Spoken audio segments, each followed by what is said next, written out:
Every time I either hear or just say the title Kubo and the Two Strings, I just think of this clip from Fargo. You make us sound like a prog rock band. Ladies and gentlemen, introducing Kubo and the Two Strings.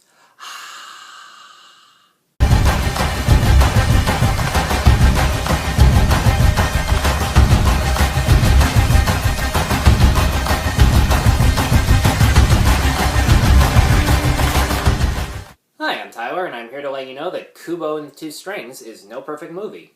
So in this film, a telekinetic boy named Kubo, played by Art Parkinson, who is the son of a former samurai, sets out on a journey with a talking monkey, played by Charlize Theron, and a half-human, half-beetle-like creature, played by Matthew McConaughey, to find his deceased father's sword and armor so that he can defend himself against his father's former nemesis, the Moon King, played by Ralph Fiennes.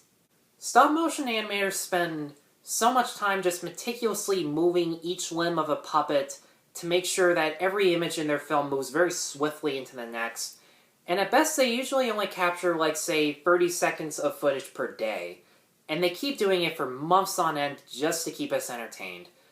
For me, that's dedication, and it pays off exceptionally in this movie. The combination of the stop-motion puppets, the practical sets, and the CGI backgrounds, they all look breathtaking to look at. Their movements ranging from, like, their limbs, their facial expressions, even Kubo's moving origami figures always look very fluid and alive. They never look stilted.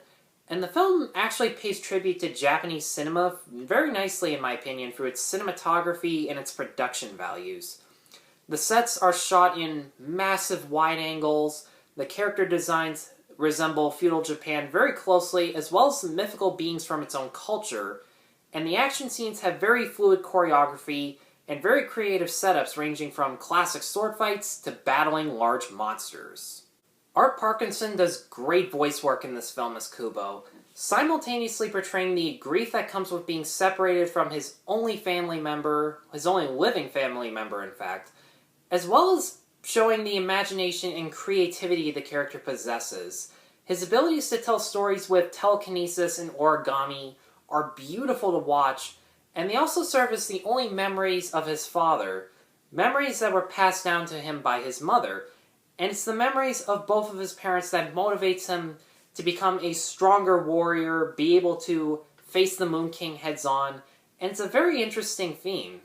And Charlize Theron as the monkey might actually be my favorite character in the movie, due to the fact that even though she's similar to Kubo's mother by encouraging his magical abilities and having his safety be her top priority, she stands out because she's not afraid to remind him that as he gets stronger, the world becomes much more dangerous, and he needs to learn how to control his powers and to always be aware of his surroundings.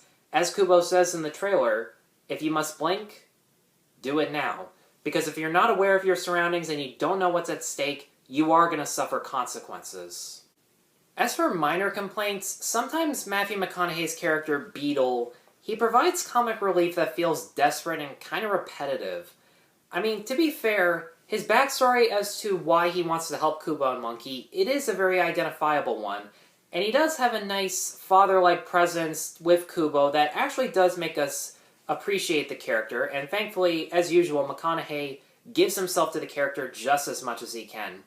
And sometimes the comic relief works because Kubo and Monkey's reactions as to how stupid the character is does make these scenarios funny. But there are other times when he tries to shoot a giant skeleton with tiny little arrows and somehow being unable to pick himself up. They just felt forced and kind of lame jokes, in all honesty, but it never really got in the way of where I would say I hate the character. I don't. I still like them because McConaughey is very charismatic in his voice work. But my major problem in this movie comes with the Moon King himself as the villain. To be fair, Ralph Fiennes is very menacing in his performance, and Rooney Mara as his henchwoman, she was quiet but menacing in her voice work, and she just sent chills down my spine every time I watched her. But as for the Moon King himself, his motivations for wanting to kill Kubo, I felt were...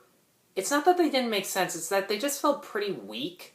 And the way that the villain's arc is resolved at the end, I felt like it went against the movie's themes of cherishing the true memories of past loved ones that you have.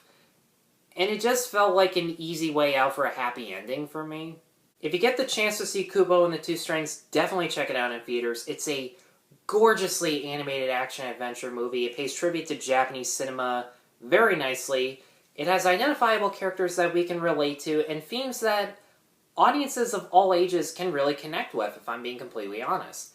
And for that reason, I'm going to give Kubo and the Two Strings a 4 out of 5.